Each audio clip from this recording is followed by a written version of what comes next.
Assalamualaikum warahmatullahi wabarakatuh.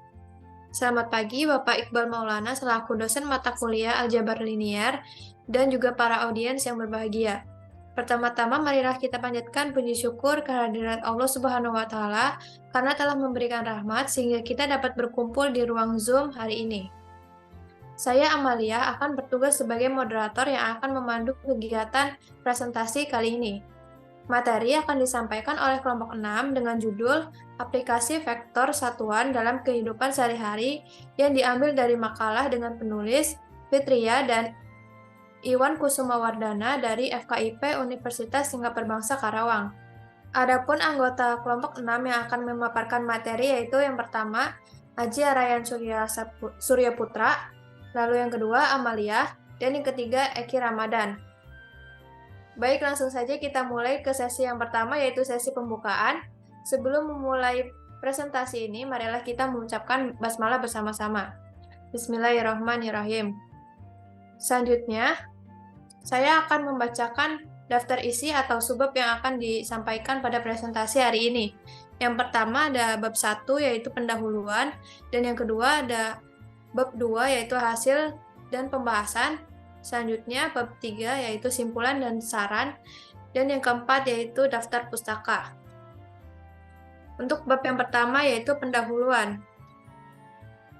Pada poin A, ada latar belakang. Pertama, saya akan membacakan pengertian dari vektor satuan. Vektor satuan adalah suatu vektor yang ternormalisasi yang berarti panjangnya bernilai 1.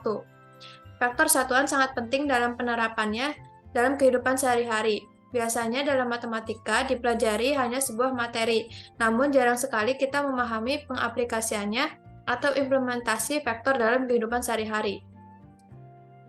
Lalu poin B yaitu rumusan masalah. Adapun rumusan masalah pada presentasi kali ini yaitu yang pertama, apa saja contoh aplikasi vektor satuan dalam kehidupan sehari-hari. Lalu yang kedua, bagaimana penerapan vektor satuan dalam kehidupan sehari-hari. Lalu untuk poin C yaitu tujuan. Tujuan yang pertama yaitu mengetahui berbagai aplikasi vektor dalam kehidupan sehari-hari.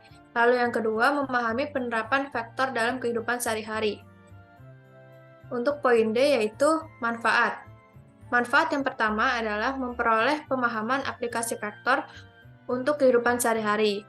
Lalu untuk manfaat yang kedua adalah mempermudah mempelajari vektor satuan sesuai dengan konsepnya. Lalu untuk bab yang kedua, yaitu hasil dan pembahasan akan disampaikan oleh Eki dan juga Aji. Kepadanya dipersilahkan. Oke, terima kasih kepada Amalia yang telah memberikan saya waktu untuk menjelaskan bab 2 yaitu hasil dan pembahasan. Yang pertama adalah fungsi-fungsi dari vektor satuan antara lain. Yang pertama ada kecelakaan kapal, yang kedua ada navigasi pesawat, yang ketiga ada desain grafis, yang keempat ada terjun payung, yang kelima ada perahu menyeberang, yang ke-6 ada gerak arah panah, yang ke-7 ada layang-layang, yang ke-8 ada permainan jungkat-jungkit. Next.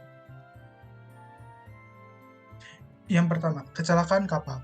Sarana transportasi darat, laut, maupun udara masing-masing memiliki peluang yang sama untuk terjadinya kecelakaan. Apabila kecelakaan terjadi di tengah lautan lepas, tentunya kapal yang mengalami kerusakan harus dibawa ke pelabuhan terdekat untuk segera diperbaiki.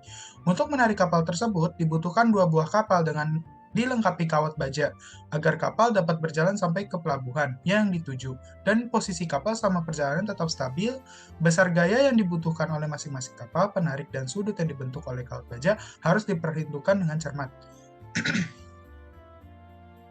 Yang kedua ada navigasi pesawat. Dalam navigasi, vektor berpengaruh besar terhadap keberadaan suatu lokasi ditinjau dari tempat yang bergerak.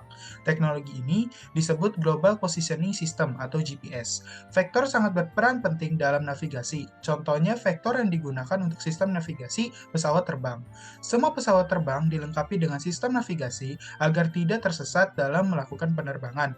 Panel-panel instrumen navigasi pada kokpit pesawat memberikan berbagai informasi untuk sistem navigasi mulai dari informasi tentang arah dan ketinggian pesawat. Yang ketiga ada desain grafis. Dalam sains komputer vektor digunakan untuk pembuatan grafis. Grafis adalah gambar yang tersusun dari koordinat-koordinat layar monitor berfungsi sebagai sumbu koordinat X dan Y. Grafis vektor adalah objek gambar yang dibentuk melalui kombinasi titik-titik dan garis dengan menggunakan rumusan matematika tertentu. Contoh software yang menggunakan vektor adalah CorelDRAW dan Adobe Illustrator. Dalam software komputer seperti AutoCAD, Google SketchUp, dan lain-lain terhadap perhitungan vektor yang terkomputerisasi. Program tersebut berfungsi sebagai penggambar rancangan bangunan 3D. Sebelum membangun bangunan yang sebenarnya, dalam program tersebut terdapat 3 sumbu. Yang pertama sumbu X, sumbu Y, dan sumbu tegak, 3 dimensional. Yang keempat ada terjun payung. Ketika penerjun menjatuhkan diri dari kapal, tempat ia jatuh tidak tepat di bawah kapal, tetapi jatuh jauh melenceng karena adanya 2 vektor gaya, yaitu gaya gravitasi dan gaya dorong angin. Untuk fungsi-fungsi selanjutnya akan disampaikan oleh Saudara Aji Aryan Surya Putra, kepadanya dipersilakan. Ya, terima kasih Saudara Eki telah mempersilahkan saya untuk melanjutkan pemaparan materi. Kemudian ada perahu menyeberangi sungai. Saat perahu menyeberangi sungai, maka kecepatan perahu yang sebenarnya merupakan kecepatan gerak perahu dan kecepatan air. Kemudian ada gerak anak panah. Dalam suatu kejadian, seorang pemanah menarik anak panah dari busurnya. Sebenarnya arah gerak anak panah merupakan penjumlahan vektor gaya tarik tali dari kedua ujung busur tersebut.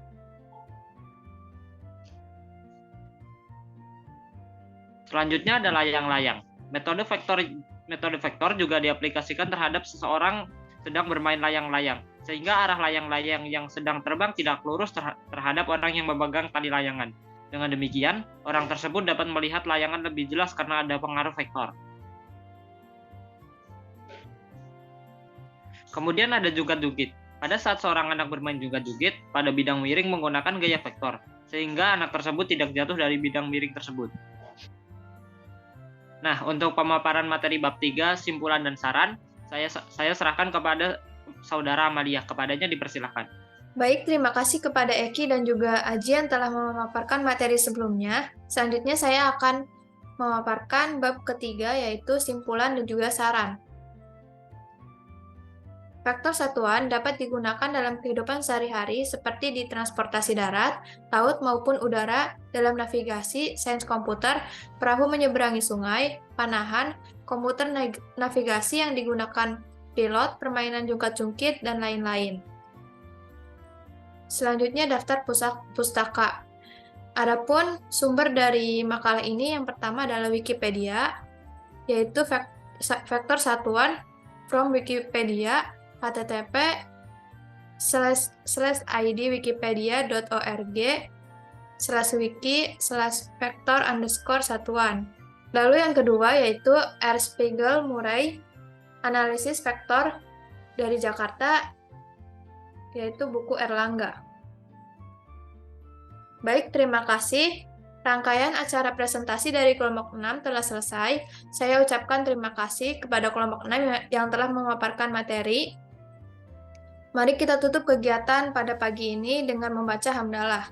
Alhamdulillahirabbil alamin. Saya sebagai moderator dan juga kelompok 6 pamit undur diri. Mohon maaf apabila ada kesalahan dan terima kasih untuk perhatiannya. Assalamualaikum Wassalamualaikum warahmatullahi wabarakatuh.